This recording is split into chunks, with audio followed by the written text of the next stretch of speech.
Mother's Day had always been a time of warmth, connection, and a sense of accomplishment. It was the one day I could expect my children to acknowledge the sacrifices I had made for them. It wasn't about expensive gifts or grand gestures. It was about the simple moments, the hugs, the laughter, the thank yous. I had raised my children with love and care, and in return I expected, at the very least, a small token of appreciation on this day that was supposed to be about me. But this year, everything was different. I woke up that morning, as I did every year, feeling a little bit of excitement mixed with anticipation. Mother's Day had always been a special day in our family. When Emily was younger, she would make me breakfast in bed, even if it was just a piece of toast and a glass of orange juice, and Tom would draw me the most beautiful cards. As they grew older, the visits became less frequent, but they still managed to send me flowers or call to wish me a happy Mother's Day. It wasn't perfect, but it was enough. It was love in its own way. This year, though, I didn't expect any big surprises. Emily had been distant for a while, and Tom, well, he had his own family now. I wasn't expecting a grand gesture, but I still hoped for the little things, the call, the text, the Happy Mother's Day message. I shuffled to the kitchen and made myself a cup of tea, staring out the window as the sun peeked over the horizon. There was a sense of stillness in the air, as if the world was holding its breath, waiting for the day to unfold. The phone sat on the counter, taunting me. I waited. The minutes stretched into an hour. No call, no text. I felt my heart begin to sink, but I told myself, maybe they're busy. I couldn't let myself get upset over nothing. I had raised them to be independent, and now they had their own lives. It was only natural that I wouldn't be the center of their world anymore. But still, on this one day, I wanted to be acknowledged. I had earned that dot around noon. As I sat in my favorite chair, I decided to call Emily. I had tried to be patient, but the hours were crawling by, and I needed to hear from her. I didn't want to be a burden, but I couldn't shake the feeling that I was being forgotten. My fingers hesitated over the phone. Was I being too needy? Was I asking too much? Finally, I dialed Emily's number. The phone rang for what felt like an eternity, and just as I was about to hang up, she picked up. "Hey, Mom." Emily's voice was cheerful, but there was a noticeable distance, like she was speaking through a wall. "What's up?" I could feel my heart race. The excitement of hearing her voice quickly turned into nervousness. Was I asking for too much by hoping for a simple, heartfelt gesture on Mother's Day? "Hi, Emily, I just wanted to hear from you. It's Mother's Day, after all. I thought we might spend some time together today," I said, my voice softer than I intended. I could hear her shifting on the other end of the line. The silence stretched, and when she finally spoke, I could tell something was off. "Mom," she said, her tone changing slightly, "I need to tell you something." I felt a pit form in my stomach. This didn't sound like the casual conversation I had hoped for. "What is it, sweetheart?" I asked, trying to keep my voice steady. "Is everything okay?"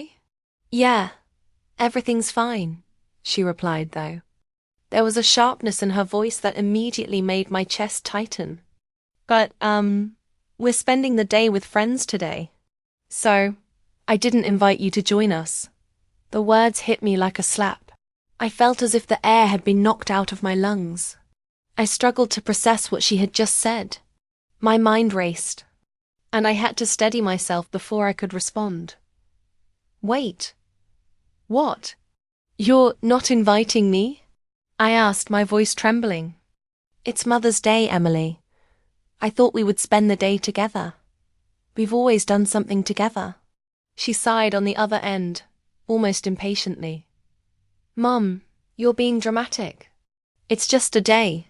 We've got plans, and it's really not that big of a deal." You're always so sensitive about these things. I can't just revolve my life around you anymore. You've got to stop depending on me for everything." The words stung, each one sharper than the last. It wasn't just the fact that she wasn't inviting me. It was the way she dismissed me so easily, like I was an inconvenience to her. I could feel the tears start to well up in my eyes, but I fought them back. I couldn't let her see how much this was hurting me. "I don't depend on you, Emily. I just thought, after everything I've done for you, I thought we would be able to spend this one day together," I said, my voice small, barely audible. "I've been there for you through everything, and all I wanted was to be with you today." She didn't respond immediately. There was a long, uncomfortable silence. And then, when she spoke again, her voice was even colder, more distant than before. "Mum, you need to stop making everything about you. I'm not a little girl anymore, okay? I have my own life now. I'm sorry if you're upset, but this is just the way things are now. You need to stop depending on me for emotional support. I can't give that to you." Each word felt like a sharp dagger being twisted into my heart. I was struggling to hold back my tears, my chest tight with a mix of disbelief and sorrow. My own daughter, the one I had given everything to, had just told me that I was a burden, that I had no right to expect anything from her. "I've always tried to be there for you," I said, my voice shaking now. "But it feels like you've just moved on without me. Like I'm nothing to you anymore." "That's not true, Mom," she replied, though her tone lacked warmth. "But you've got to realize that I can't always be there for you. I've got my own life now. You need to respect that." The finality in her voice, the coldness that had crept into her words, hit me harder than I could have ever expected. She was right. She had moved on. She didn't need me in her life anymore. I was nothing more than an afterthought. I hung up the phone, my hands trembling. The tears that I had been fighting so hard to hold back came in a rush, spilling down my face as I collapsed into the chair. How had things come to this? How had the bond I had worked so hard to build with my daughter been reduced to nothing more than a distant memory? I had spent so many years trying to be the best mother I could be, always there for Emily, always sacrificing my own needs for hers. And now, she was telling me that it was too much, that I was too much. The reality of it hit me all at once. I was no longer the center of her life.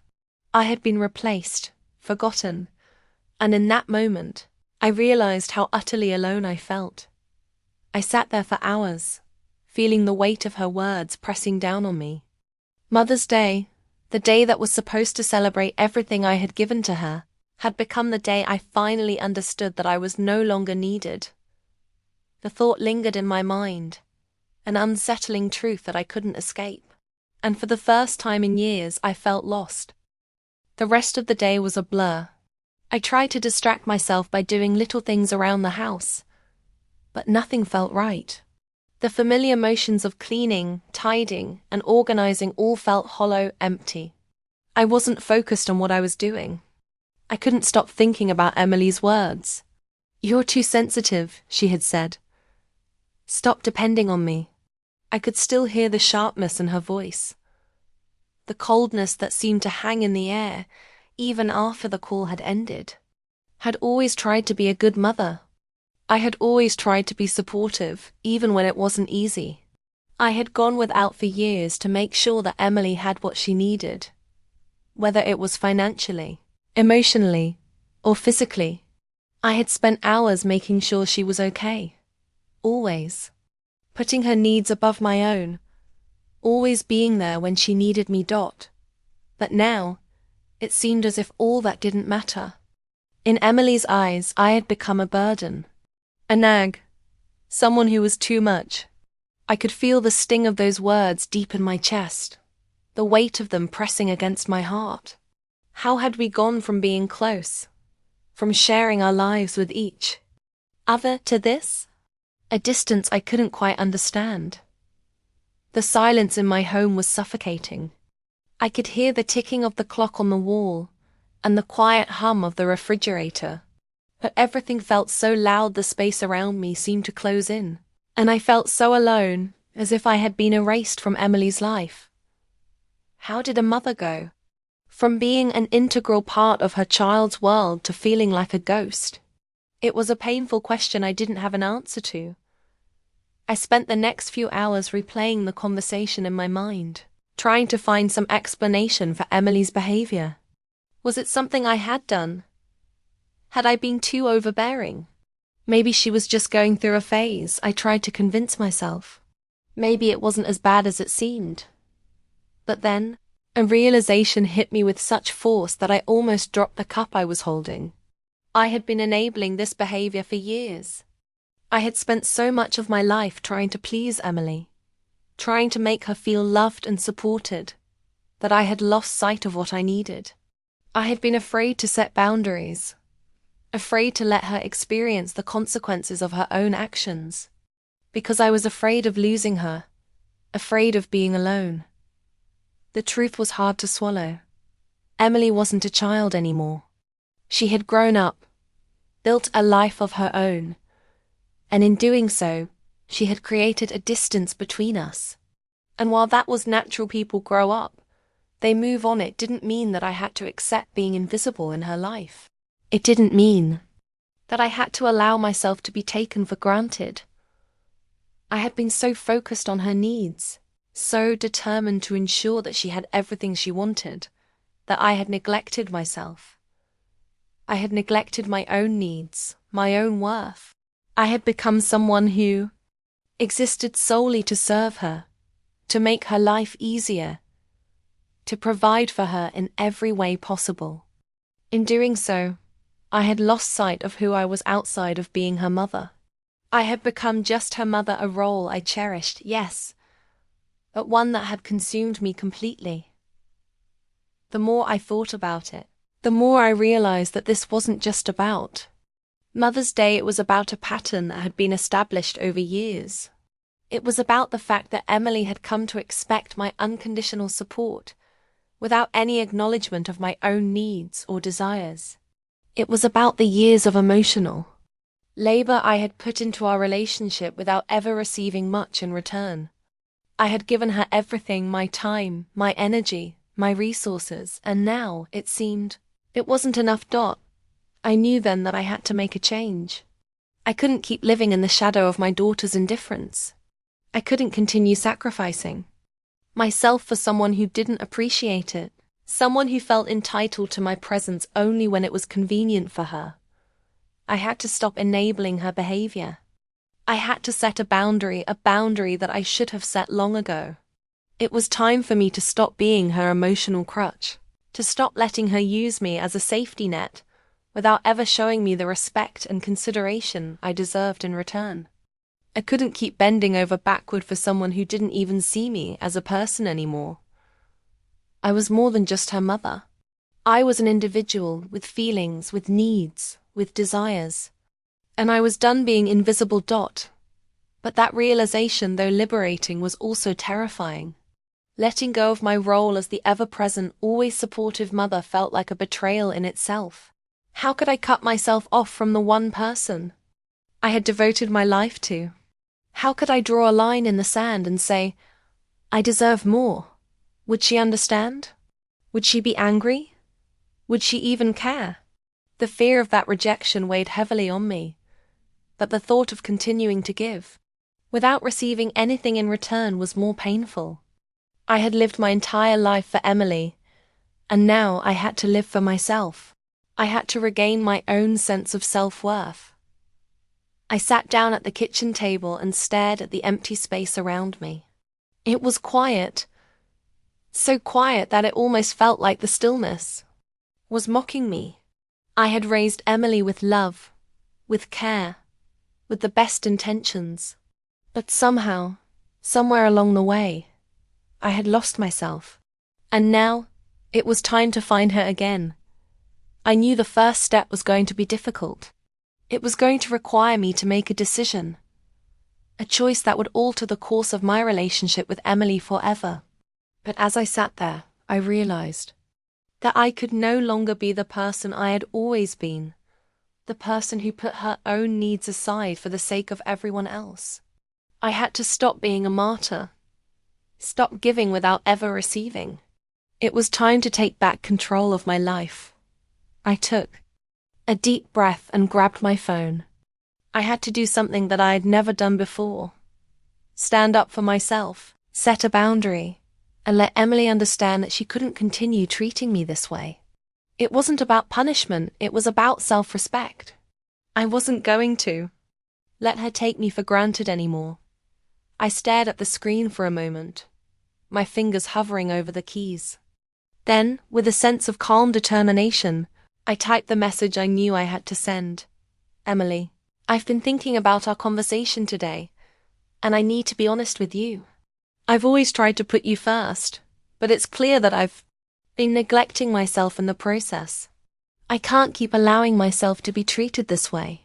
I love you, but I won't continue to give everything without getting any respect in return. I hope you can understand that I need to take a step back and focus on myself. Please don't contact me again until you're ready to respect me as a person, not just as your mother. I read the message again. My heart raced. This was it. This was the boundary I needed to set, the one that would change everything. I hit send and put the phone down.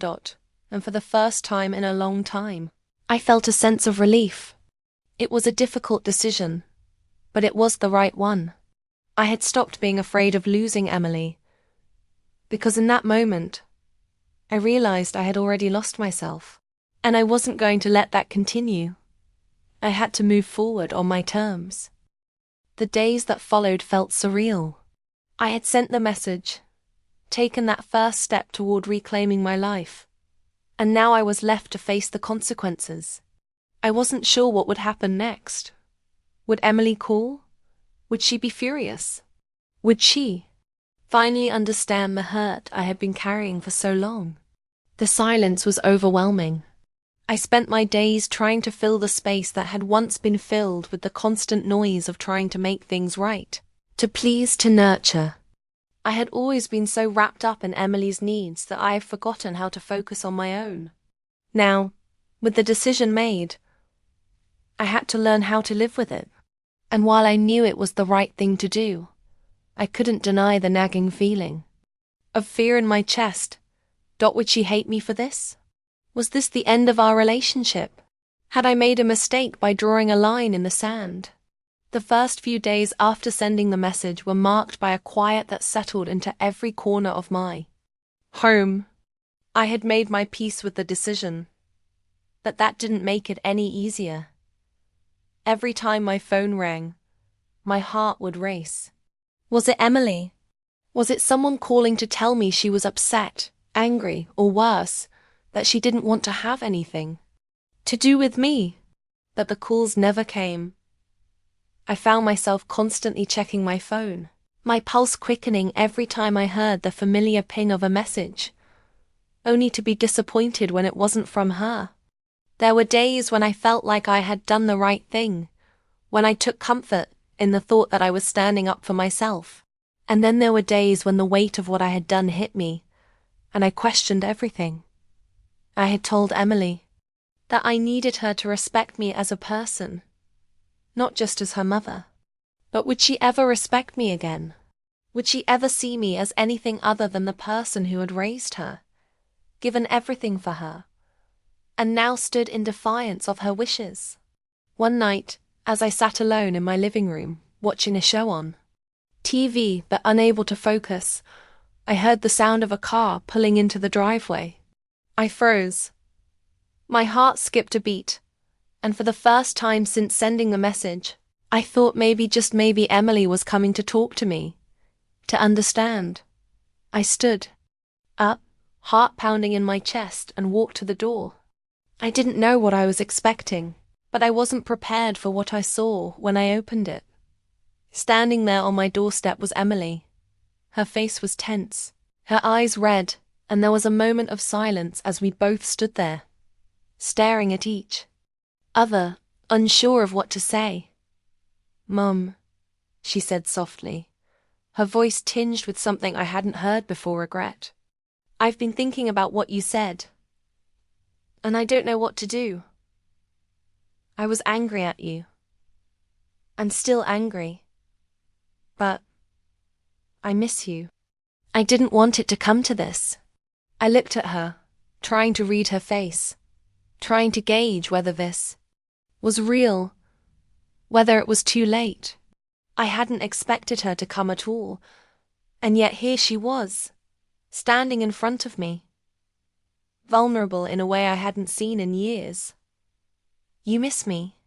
I asked, my voice unsteady. "After everything?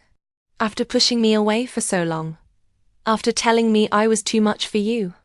Her eyes welled with tears, and she wiped them away quickly, almost angrily. "I know I've been awful, Mom. I've been selfish, and I didn't even realize how much I had been taking you for granted. I thought I could just push you aside, that you would always be there. But it's not like that. I don't know what I was thinking." I took a deep breath, trying to steady myself. This wasn't what I had expected. This wasn't the confrontation I had prepared for. I had expected anger, maybe even rejection. But instead, I saw something I hadn't seen in years. A genuine apology. "You can't just push me aside when it's convenient for you. Emily," I said, my voice firm but quiet. "I'm not just here for your convenience. I've spent my whole life making sure you were okay. And it hurts. It really hurts to realize that you don't need me anymore."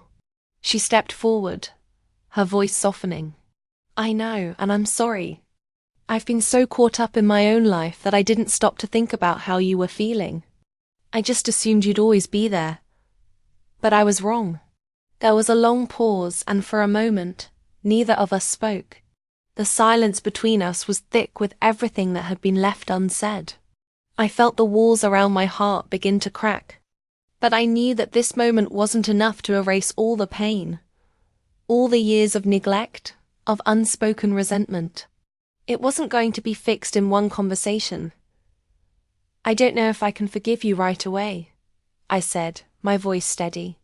But the ache in my chest made it hard to speak. "I've been hurt, Emily. I've been hurt by how you've treated me." "I understand," she said, her voice breaking.